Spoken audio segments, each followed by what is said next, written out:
Hi, everybody. Welcome to the Santita Jackson Show. The Santita Jackson Show. Thank you, Mother. She's in my head, my two T's. The Santita Jackson Show on AM 950 Radio, the voice of progressive Minnesota. I want you to meet my morning stars on the Santita Jackson Show YouTube channel. We've got a magnificent conversation going on over there, but you need to be in it. And then the Santita Jackson and Friends page. And of course, you can always stream on AM 950 Radio. .com, sending all my love to my people up in Minneapolis, St. Paul, Congresswoman Ilhan Omar, and Gary Hines of Sounds of Blackness, my buddy, and of course, Reverend McAfee and Spike and all the people up there, and Chad and my family at AM 950 Radio, sending you so much love. We've got a lot to talk about today. The NAACP, in the second hour, we will be talking about their appeal to Black student athletes not to go to colleges in Florida. Since Governor DeSantis wants to end DEI, they said, well, you need to DEI your way out of Florida. And I agree with that. I just think they need to carve out for HBCUs. Put that money in the Black colleges, but don't give it to these billion-dollar machines. And so we're going to talk about that, what the implications of that are. But let's talk about this case. I just don't know any other way to put it. You know, everybody makes judgments about people who go to jail or who go to prison until someone you love goes there. When someone you love goes there, you have another kind of feeling about them. You always ask, what did George Floyd do? Is there something Tamir Rice could have done differently? What about Trayvon? Why was he out there? Until that's your loved one, someone you know.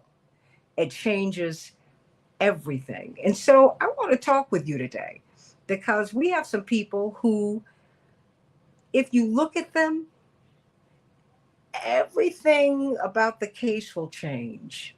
And so I want you to reach out to me on the Santita Jackson Show YouTube channel and let me know what you think about this story, because this story was so horrifying to me.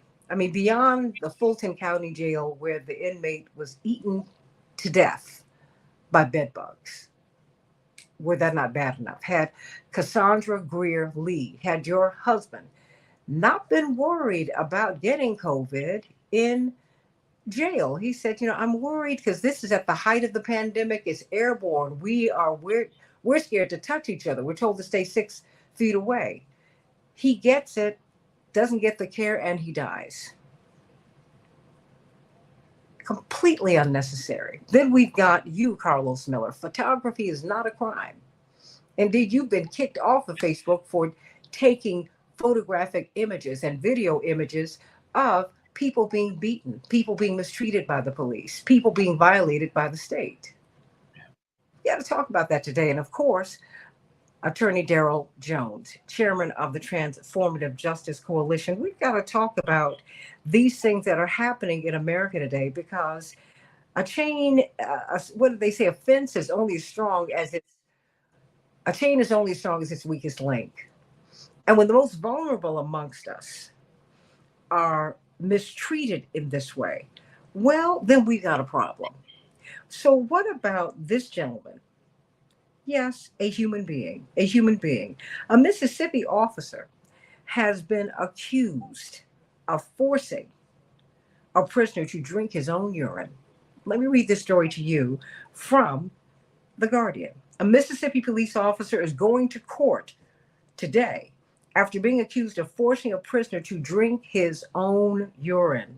In court filings first reported by the Daily Beast, prosecutors for the U.S. District Court for the Southern District of Mississippi alleged that the patrolman, Michael Christian Green, ordered a prisoner to lick up his own urine after the prisoner urinated in the corner of his holding cell. The incident took place at the Pearl Police Department in Pearl, Mississippi, a town outside of Jackson, the state capital. Now, Mississippi has been under scrutiny because they are having trouble with violence in the prisons, extraordinary violence, extraordinary gang violence. The prisoners are not being cared for. There's a lot of abuse of these human beings. And I'm going to continue to use the term human beings because that's who they are. And we need to understand who they are. Let me start with you, Attorney Darrell Jones. Who, when you hear that story, that I don't know why he urinated in the corner. I don't know if his toilet did not work. I don't know. I don't care. But for the officer to force him to lick it up, Mhm. what is that? Uh, Santita, that's cruel and unusual punishment. That's what it is. Just in a nutshell. But I tell you, it goes beyond that because it says something about the inhumanity of an officer that would force this man, and of course, he used all kinds of vulgar language to him when he Mhm. was telling him to do it. Uh, would not let him leave the holding cell until he did it. And what's of interest here and important to note, I think, is that this was a situation where this person was taken off the street. The guy that got arrested, right, was initially arrested. He was put into a holding cell, and he's being transferred over to commissioner for booking. And it was in the midst of all of that that I'm sure that you have a full range of emotions that's going on. He had to use the restroom. The toilet wasn't there. There was a holding cell. He asked to go to the bathroom. They didn't take him, so he went to that corner and relieved himself. And then when it came time for him to leave, he told the guard what he had done.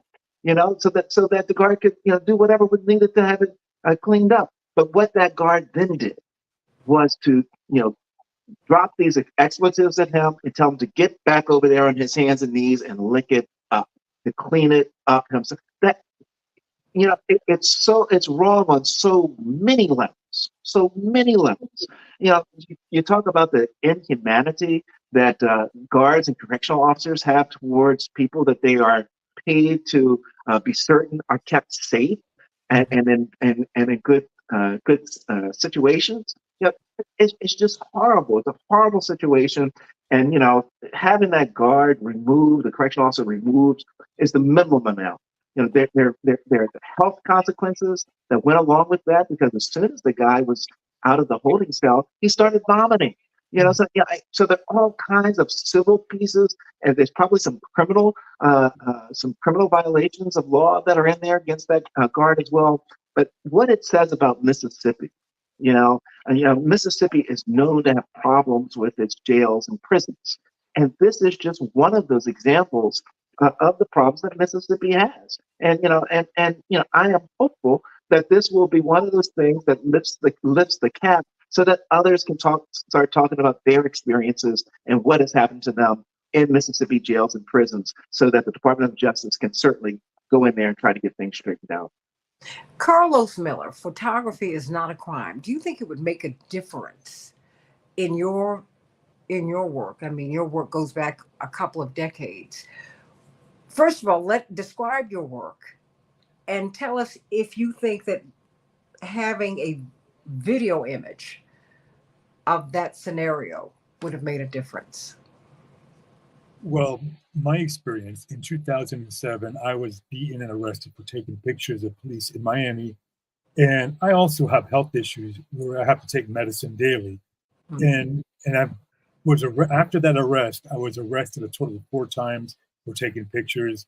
I beat all my cases. But to me, one of the most terrifying things is being off my meds.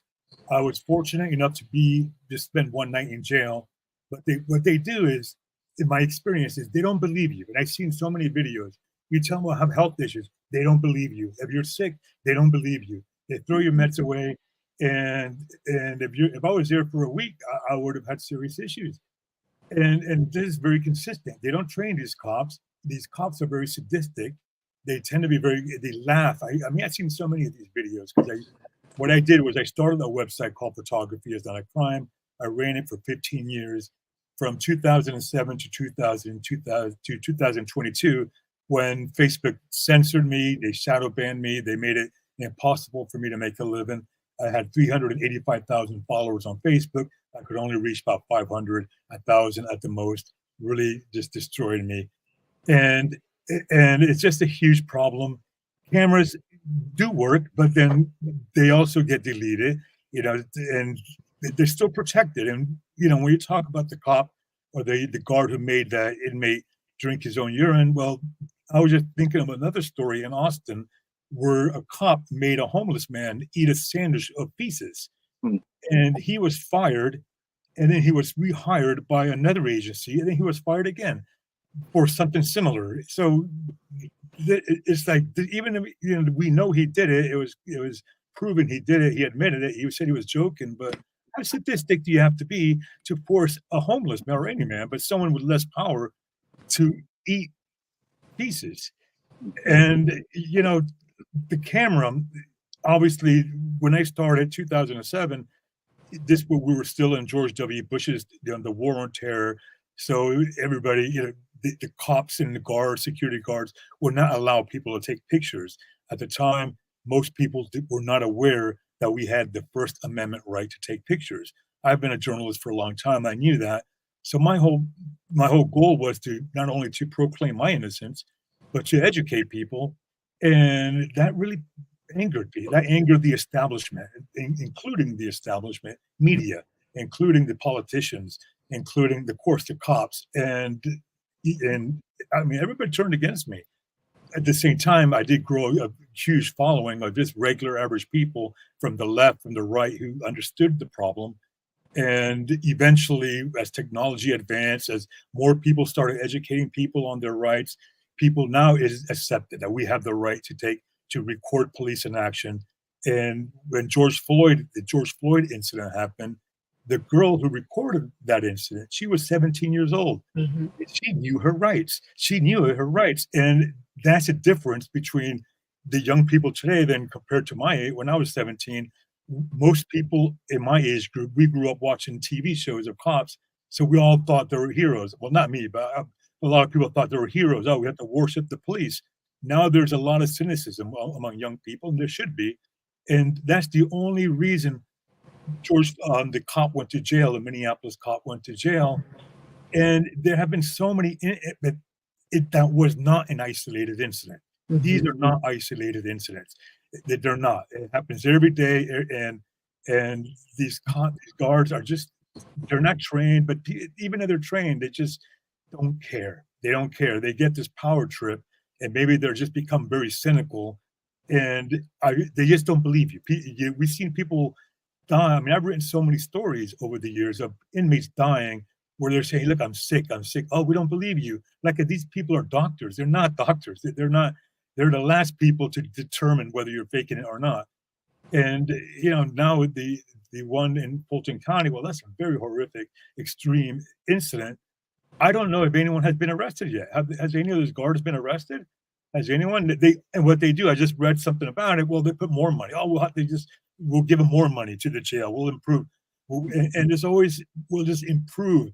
They don't improve it. They just the solution, the government solution is always pour more money into policing rather than put more money into programs that help people with mental issues, people in poverty, which is what most of the crime is a result of. That people are in poverty, they're desperate, or they're off their meds, and we see it all the time. We see it, it was in San Bernardino this week or last week where a young man was having a mental issue. So they call the cops, and the cops, all they do is just start comply. But if you're not if you're not in the right state of mind, and then you add these cops with their guns, you get more stressed out, then they kill you. And that's been accepted in this country, unfortunately. And it's like you mentioned, Santita, it is that people think that's the cops. Cops will always, that's the answer, rather than let's address the mental issue. And every single day, read the news of people killing each other, husbands and wives killing each other.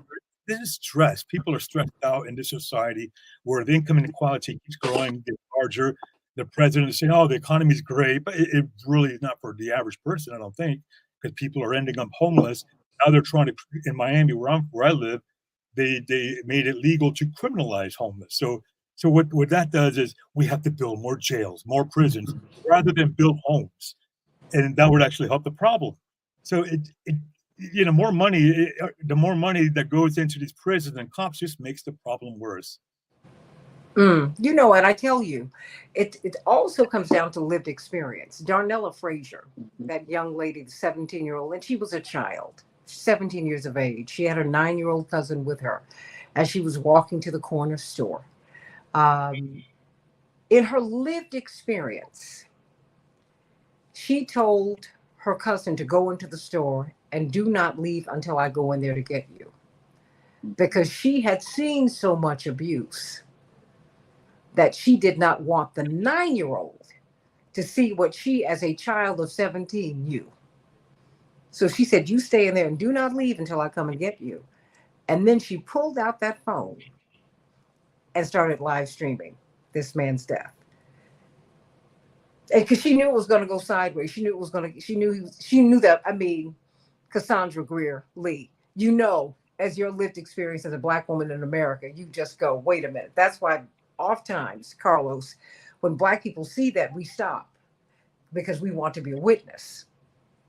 Because we're afraid for you, because we don't know what's going, it goes sideways.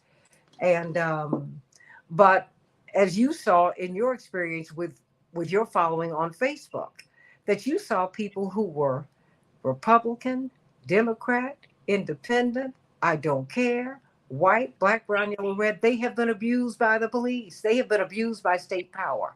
Mm-hmm. And they didn't like it. That's why I hope that you reopen your site. You don't need Facebook, but we need you. Yeah. We need you and the work that you do, because it's empowering. He's really struck a chord with you, Mrs. Cassandra Greer Lee, the wife of Nicholas Lee. And I'm so glad that you are his voice. You are his feet. You are giving voice to his story. Talk to us about Nicholas. What happened to him? Well, once again, Santita, I want to say I thank you so very much. April 12th, it'll be 4 years since Nick died, and you were one of the very first people to help me shed light on what happened to Nicholas. And if it wasn't for you, I wouldn't be where I am today as far as getting justice for Nick. So I just want to always thank you, and thank you for always having me and helping me. But Nick suffered. It's my job. It's my job. Thank you. But Nick suffered. He did not have to suffer, you all. Tom Dart knew. Tom Dart is the Cook County Sheriff. Nicholas was a detainee, a pretrial detainee. He wasn't found guilty of anything in the Cook County Jail. But Tom Dart knew about COVID in January. There's no reason why nothing was done. Nothing was prepared for this pandemic. Nick suffered from March 29th until April 6th. And people will never understand that, Nick's life is over. But that nightmare, I live it every single day. I'm going back to Chicago now, coming from Springfield, from lobbying, because I have to do it. I have to do this. This is the last thing I can do for my husband, which was my best friend. And like I was saying, his life is over, but I relive that nightmare every day. I can hear his voice asking me, "Cassandra, did you get any help? Is anybody answering the phone?" And nobody was answering for me. I made 132 verifiable phone calls. No matter what Mr. Dart say, no matter, they can't find the phone records, but there's no reason why Nick had to suffer and die. Nick was number 3 that died at the Cook County Jail, and it took for 3 human beings to die before Mr. Dart gave out face masks. Nick died April 12th. The first time the detainees got masks was April 13th. So I'm out here shedding light because I don't want another family, another wife, another child to go through what I'm going through. And, he died a horrible death, and I wouldn't wish that on anyone. And when I say he suffered, my husband was a big guy. He was 6'6", almost 300 pounds, and he suffered. I never saw him at a weak state, but COVID took him down. It was very rapid. I mean, from a sore throat to chills to 100% weakness. And, I was just at a loss. It's like my back was against the wall, and I was trying to encourage him and tell him, "Don't worry." And I was becoming worried because I just had no help. And when you're an inmate wife, they dehumanize you as well because they feel like, "Oh, she's married to an inmate, she don't matter." But I do matter, and he mattered. He had someone to love him, and that was me. And I loved him for a lifetime. and it's just hard. It's hard. It's hard. Let me bring you Reverend Dr. Yuri. I mean, before as Cassandra is lobbying in our state capitol for her husband, who is still living, Cassandra. He's still with us. He'll never die. He'll never die as long as you call his name. And we're going to get her back in a hot second. But when she comes back, I'd love for you to give her some words of comfort, because this is so hard for her. Can you imagine her making more than 100 calls, more than 130 calls to the sheriff, and all of them went unheeded? And this is in the midst, at the beginning of the pandemic, when we're all scared to death, when we're getting shut down. Carlos Miller, Attorney Jones. I mean, we are so scared. And my mother made us masks. Okay. And we couldn't breathe through them. It was like a biscuit on your face. My brother Jonathan, Congressman Jackson, took my mother to Costco. He said, I think I'm going to have a heart attack. I said, what's going on? He said, I wore mom's mask. I said, oh no. It was this thick. But you were trying to save your life. And she was scared for all of us. Reverend Dr. Yuri, the feces sandwich that a man is forced to eat, the urine that an inmate is forced to lick up. You see what happened to Cassandra's husband.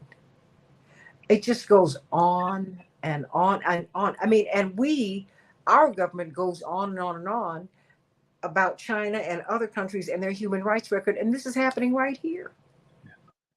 I mean, Darnella Fraser's lived experience made her send a 9-year-old, this is a 17-year-old child. She sent the 9-year-old into the store and said, no. I don't want you to see what I know I'm about to see. Because this child at 17 had already seen so much that she knew that she needed to capture it and stream it live.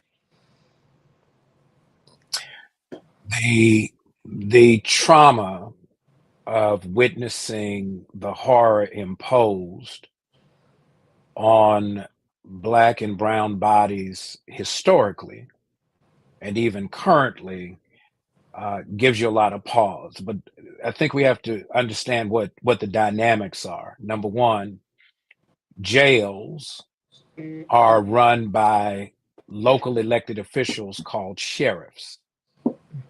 So there's a direct correlation between our voting power and who's responsible for the care and custody, very often of our loved ones or someone we know who is being held pending trial, so that there might be a determination of whether or not the state will meet its burden to prove its case beyond a reasonable doubt.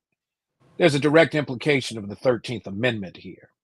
Slavery is outlawed constitutionally. There's this exception clause that's there that's still troubling to this day, except in instances of punishment for crime whereby a person has been duly convicted. And so what we've done is we've implied and enforced this dehumanizing condition called pretrial detention in ways that are so horrific as to implicate the 13th Amendment, number one. Number two, when we consider the fact that this is not just Mississippi, not just Cook County, I've got 2 cases right now in Indiana, had another call last night for a case in DC. One of the cases in Indiana and the case in DC actually involves a death where there was an issue of behavioral health crisis, acute onset, where the deputies did not follow protocol to make sure they were keeping the detainees safe. And so they committed suicide in the cell. Mm-hmm. I've got a case in Georgia where a detainee who's irritated and agitated that he's been taken into custody for something that he felt he had remedied, upon being placed in the cell because he had a prior injury that would not allow him to go all the way down on his knees. The sheriff's deputies pull his feet out from under him without bracing him, and his head slams into a concrete wall, and he now has PTSD. And there's actually there's actually the audacity in the movement of the suit to claim that somehow or other the deputies aren't at fault, or there were so many involved that we can't figure out who's actually responsible. It's the unthinkable idiocy of how the system is continued to be defended. And this is one of the cases where we often hear of pattern and practice investigations of police departments.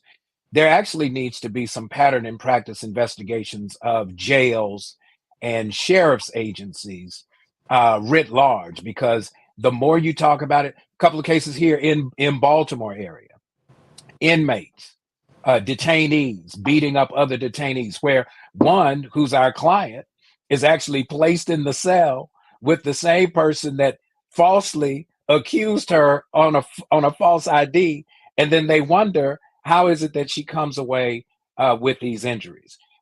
Rat poison found in food. I mean, it's just some of the most egregious nonsense that you could ever think of actually happening in jails across the country. And all you need to do is go back and look at the work that Reverend Jackson and others were doing back during COVID, pushing for compassionate relief, because for many of these jails, they became actually petri dishes for the spread of COVID in such a just a horrific way that the illness, the death in some instances, has been just kind of insurmountable. And so when we think about what this means, I think there are multiple levels. One, sheriff's elections, right? When we talk about the down ballot thing, that's why we got to vote. Who's going to be the one entrusted with protecting the rights, the interests, and the health of persons who have not yet been convicted? They've only been accused. Who is going to make sure there's accountability? Because at the end of the day, these jails are being funded with public dollars. The detainees, the jailers, the sheriff's deputies are being paid with public money. And so there is a direct correlation to our engagement or lack thereof at a very basic level, bigger than the big shiny thing that we spent a lot of time talking about around the presidential election. This one affects Black lives that matter in real time, brown lives that matter in real time, each and every single day. Going on right now, while we are on this call, somebody is being detained, kept in custody. And when we talk about bail reform, a lot of times the reason they remain in custody is not because they're a threat to themselves or society, not because they have a high likelihood that they're not going to show up for their hearing. It's because they're too poor to be able to pay the 10% or whatever is required to be able to get out. And so they are left to the very specious behavior of jailers and sheriff's offices around the country. And ultimately, it could lead, and many times it does lead, unfortunately, to their death. But you know what's also fascinating as we look at what happens to Black and brown bodies and lives? What's very quietly happening to white ones. That's why when you go to these marches, when you're looking at police brutality, you see a surprisingly high number of white people who are there. You'll see Asian Americans who are there. It's something about state power that I think we need to look at. Is it racist? Absolutely. Is it misogynist? Absolutely. But does it bear down on human beings? Yes. And I think that's why Carlos Miller's work has been so important, because you've had an opportunity, and what you were doing was creating a community of people across ideological and racial and all class lines, who could see, hey, this happened to me too. Can I tell you my experience? You know, I'm a white Hispanic, Mhm. and I, like I said, I've written many stories of people getting arrested. The one pattern I've noticed is even in all my arrests, they always gave me a chance to walk away, leave, and I'm no, I have the right. And they were so furious, they just beat me up. But with Black people, I've noticed the pattern is that Black people just want to walk away. And like, no, you cannot leave. Give me your ID. You got to stay. So, in the community I built, I mean, now there's this movement called the First Amendment auditing movement on YouTube, where people go out there and record police and government officials to test their knowledge on the First Amendment. And a lot of times they get arrested because they refuse to leave because they're standing up for their rights. And so that's one reason why you're getting a lot of white people in this movement, because they're seeing what's going on. They're really, people, we grew up, especially a lot of white people believe, okay, the Constitution, it works. And then when you actually test it, you realize it actually doesn't. You realize, well, you had to fight for it. You realize in my case, the state attorney's office, they prosecuted me 4 times. I beat those cases 4 times. They should have known better. They should have just dropped those cases. But they were so angry that I dared stand up to them. They wanted to teach me a lesson. But the more they did it, the more people got involved, the more people are testing their rights. But that is the one big difference. Is I think it's almost on a subconscious level. The cops will actually, you want to get out of here, and if you don't, then we'll arrest you. But Black people don't get that opportunity to walk away. When we comply, we die. Mm-hmm. I mean, that's been my experience. So I mean, when I look at Freddie Gray, there was nothing he could have done, Reverend Dr. Yuri. And I saw his leg being dragged, and when I saw the video of Freddie Gray, I said, he's already injured before he'd even gotten to the police truck. I said, something's happened to him. So I mean, what is the answer? I mean, what do we do? Do we take video? Do we all live stream to Facebook if they let us use it? I mean, you've given us absolutely, in this election season, we absolutely need to know who's running the system, Reverend Dr. Yuri. We do need to know who the sheriff is.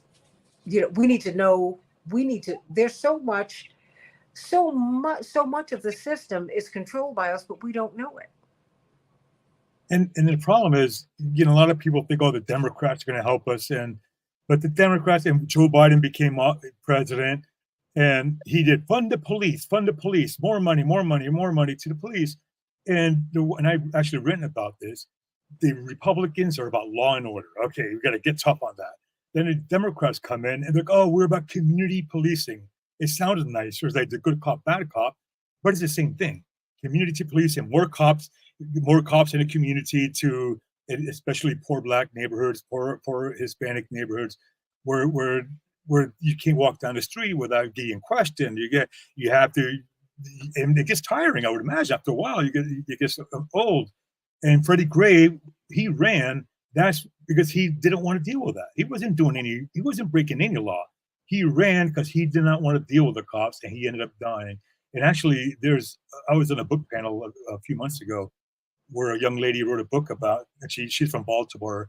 I can't remember her name now, but Justine Barron is her name. And she actually uncovered that the whole trial was a sham, that they protected it. There was video evidence they never admitted into trial. And my solution is defund the police. And that doesn't mean just getting rid of cops, but putting money into the community, helping poor communities, because a lot of and as you all know, a lot of these poor Black communities are poor because of government policies going back decades. Mm-hmm. And now, it seems like the economy is so bad for just the average person is getting bad. But that's what we have to do. It's like, address the poverty, address the mental issues, the mental health issues. And, that's not, and if you live in a poor Black neighborhood, you may have more issues because you're more stressed out. But then you're not, mental illness is not limited to poor people. But we don't talk about that. And when we do, and the cops themselves have mental issues. I mean, there's a higher rate of suicide with cops. I mean, the Miami-Dade police chief recently tried to kill himself, and he actually was on a professional level. He actually seemed kind of decent, as far as cops go. And then when he did it, the stress of the job, we have to understand, more money for the cops, right? More money. But when the average person gets killed for mental issues, he had mental issues, he deserved to die. And that's wrong. That is wrong. The more money we put into cops, it doesn't help. More prisons, more jails, it helps. And, and the Reverend was talking about the 13th Amendment, where now they're going to prison, jail homeless people. Well, now they're going to have them work for these corporations. Mhm. And that's what's going to happen. It's just they're going to have legal slavery again. Reverend Erie, Attorney Daryl Jones, Well, Attorney. Dar- Carlos says that's what's going to happen. I just sort of update that that is what is happening. It's not what's going to happen. It is what's happening. It's happening now, as we speak, with regards to people that are incarcerated that are doing jobs while incarcerated and getting minimum of any salary for the work that they're doing. But I tell you, listening to a lot of the conversation, we were equating poor and then poor and black. Let's be clear, right? For the African American community, it's not about rich or poor. It's about being black. And Henry Louis Gates, when he was arrested, right up there in Northeast outside his home, they called police for an intruder, and he gets arrested as being the intruder. It was because he was black, not because he was poor. And so a lot of this comes from the racism and the culture of policing that exists in America. And I think that one of the things that we've got to keep in mind, because people always talk about, well, they need more training, more money for training. Well, who's training them, right? The person that's training them is Wait a the minute. person. The IDF. I mean, Yeah. how does that work? I mean, why do they need military training? I mean, overseas at that. I'm like, are you like what? What? How does that?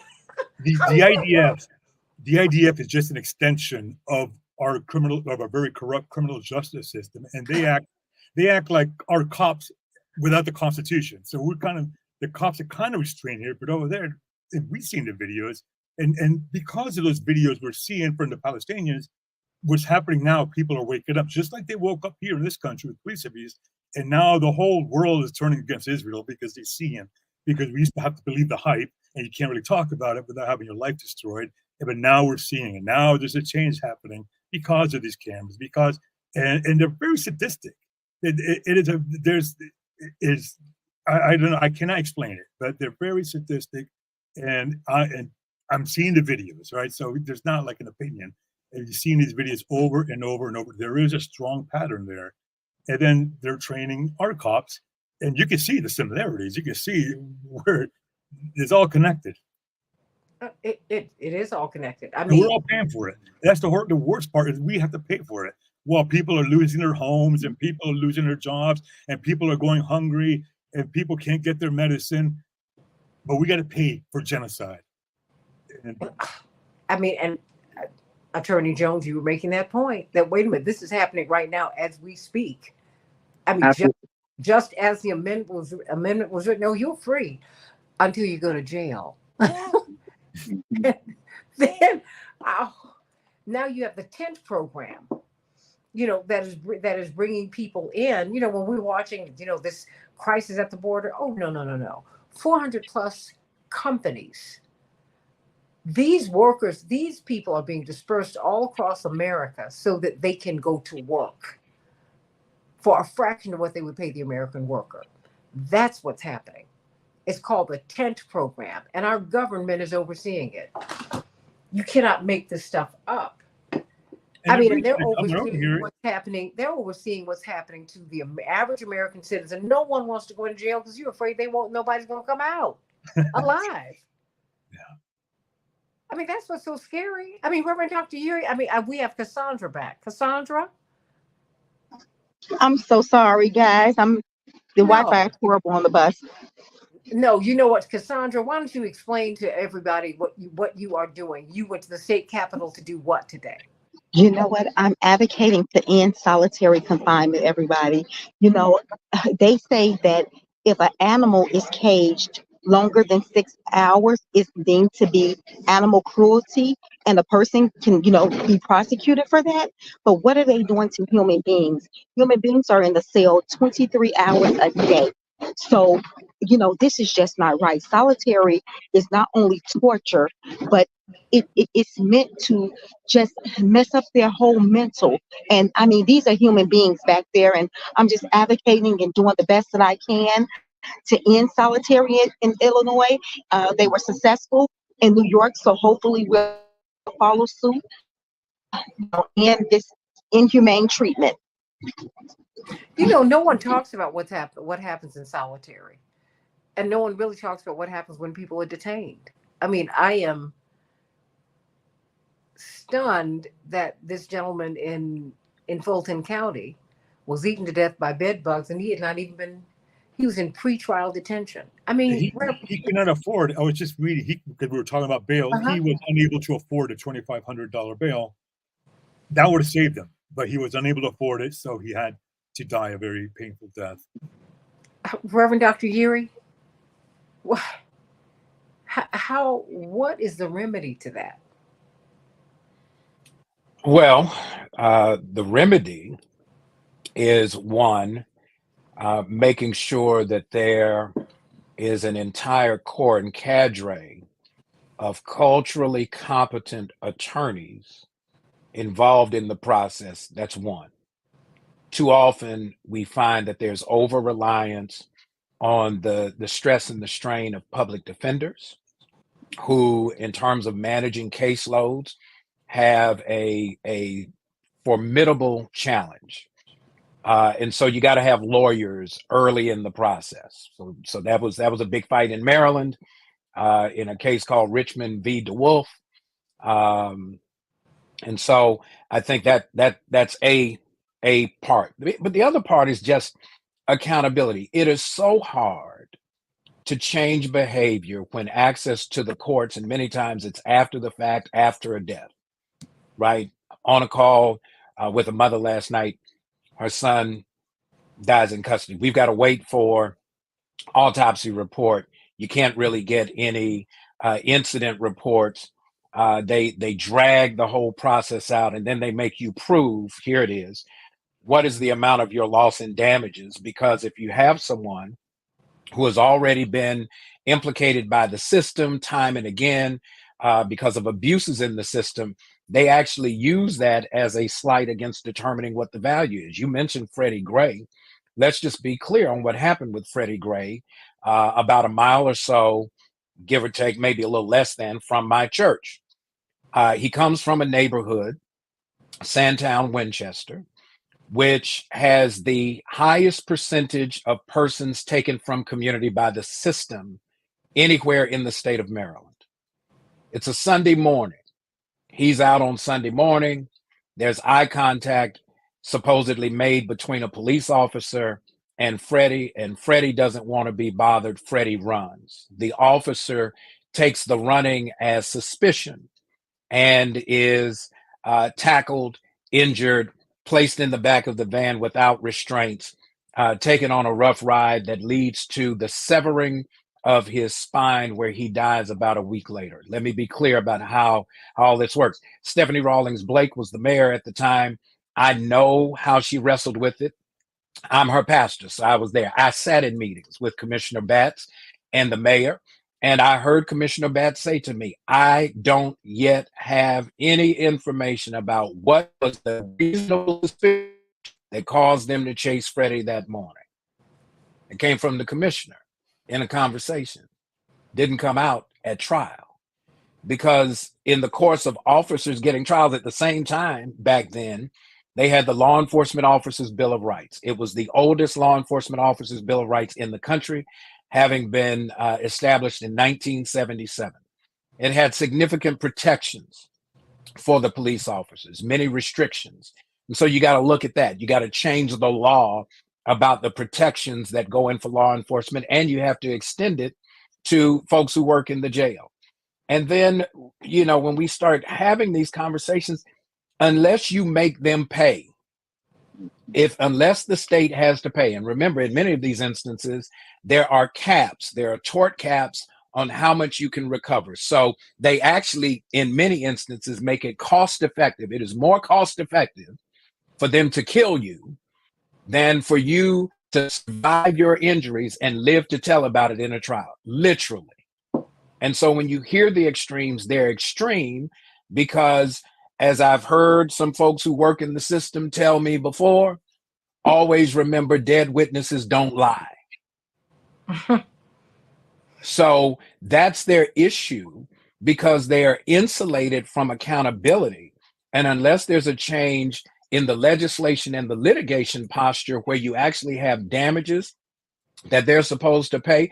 Right now, there's a case in Maryland of a woman who was killed having a mental health breakdown in her home by Baltimore County Police.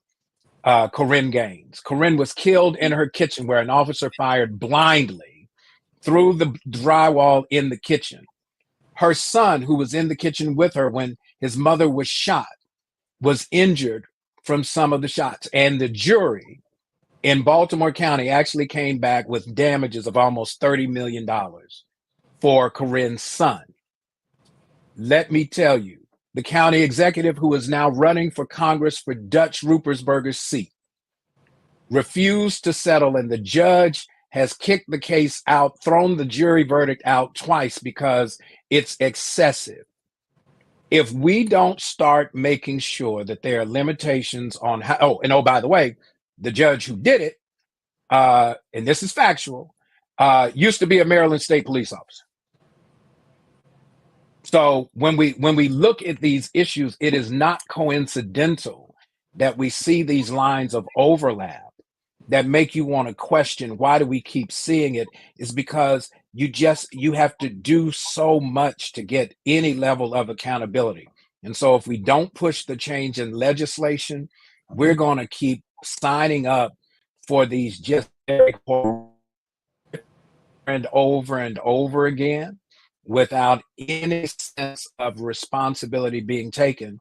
And these are folks who are presumed, think about it, presumed innocent unless and until proven guilty in a court of law. You know, I've got about 5 minutes left, but I want to hear from you, Cassandra, and you, Carlos, before you go. Cassandra, how can we support the work that you're doing? Oh, I think she is there. Well, you know what? Let me go to you. How can we get you back, or get your website back up, Carlos Miller?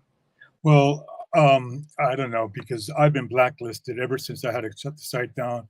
I've applied for many media jobs. I've been a journalist for 25 years. I've been blacklisted.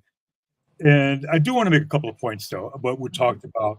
As far as the Freddie Gray thing is, in this country, they're called, in poor Black neighborhoods, or high crime areas where the Constitution doesn't apply, where if you go into a middle-class white neighborhood or just a regular neighborhood, and somebody runs from the cops, he has more protection by the Constitution. But in these poor Black neighborhoods, they don't. The Constitution is lifted. That's one issue. The other issue we talked about earlier, how do we resolve this? How do we approach this? Education is very important. And there's a reason why they're banning critical race theory, because that would because people are, we all, if you're not Black, you're taught that Black people are a certain way. Unless you make an effort to learn about these issues, you're going to remain ignorant. And most people just remain ignorant. But if we teach all kids from a very young age what's really happening, why things are that way, then when they become adults, they probably think differently about these issues. And as far as my site goes, I mean, everything's just getting worse and worse with the censorship. We're seeing what they're doing with TikTok. They want to ban the people speaking about Palestine. It's just getting worse and worse. I don't know anymore. I mean, censorship is real. Yeah. It is real, and it's happening to everybody. You're getting kicked off the radio, television, just you name it. And I think we have got to really, Attorney Jones, we've got to look at we have to really acknowledge the moment that we're living through. I've got about a minute for you. No, you're 100% on point, Santita, and I want to commend Carlos Miller for what he does, right, and what he has been doing, because if it didn't matter with regards to photos, we wouldn't have all the body cameras on police. Why do we put the body cams? Because we need to see what's happening. Yes. Ahmaud Arbery's killers would not be in jail today had there not been the video of his slaying.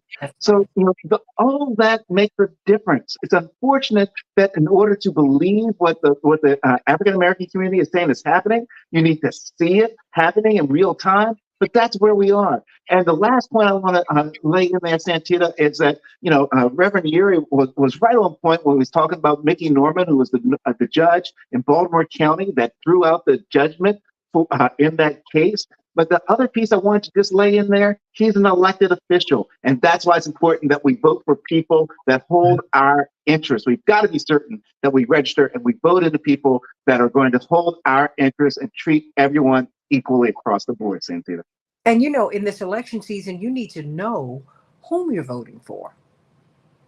Because that's what makes your mind go blank when you get to, the bright shiny thing, the president, the Congress, all of that, that's great.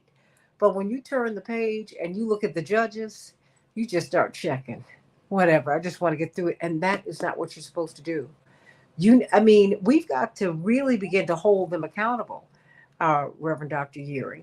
I've got about 30 seconds. We've got to hold people accountable, but we have to get, if you're going to come to our church and be on the 1 and 3, you better come on in here and talk to me about what you're planning to do. But we must, as citizens, demand that they do that. 30 seconds. Just real quick to what Daryl just mentioned.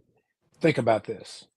Your elected member of Congress cannot impact your liberty.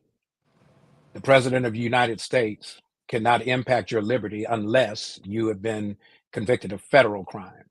But your sheriff, your mayor, your judges, they all have a direct impact on what happens to you every single day. And it often happens without our saying anything about it with our vote. 30 seconds for you, Carlos Miller. You're a journalist. You know what's up with that. 30 seconds. Yeah, no, I'm glad I had this conversation. And I do want to say that I'm very cynical about politicians. I'm no longer a Democrat, but I do see a wave of young Black politicians actually making a difference. And I'm very impressed by that because they're actually talking about it. And a lot of times they actually get thrown out of office because, people, but they're actually more genuine, in my opinion, than a lot of these long career politicians who just want to stay there and just to protect their own interests. Well, we have to begin to ask these questions. Cassandra, you there? Well, I'm sending Cassandra Greer Lee and the Nicholas Lee Foundation so much love. You can see, even with her pain, she is out here working, and she's turning that pain into power. And I thank God for that. I thank God for the work that you have done, and that is still on your heart and in your heart to do, Carlos Miller. I'm going to keep you in our prayers because we certainly do need you and appreciate all the work that you have done and that you have yet to do. Attorney Daryl Jones, Reverend Dr. Todd Urey. In the second hour, we have got to talk about what's happening with Florida. What's going on with Florida? That's another conversation I got to have with you, Carlos Miller. What is up with that state? No DEI except for football and basketball. See you on the Santita Jackson Show in the second hour. Back in just a minute.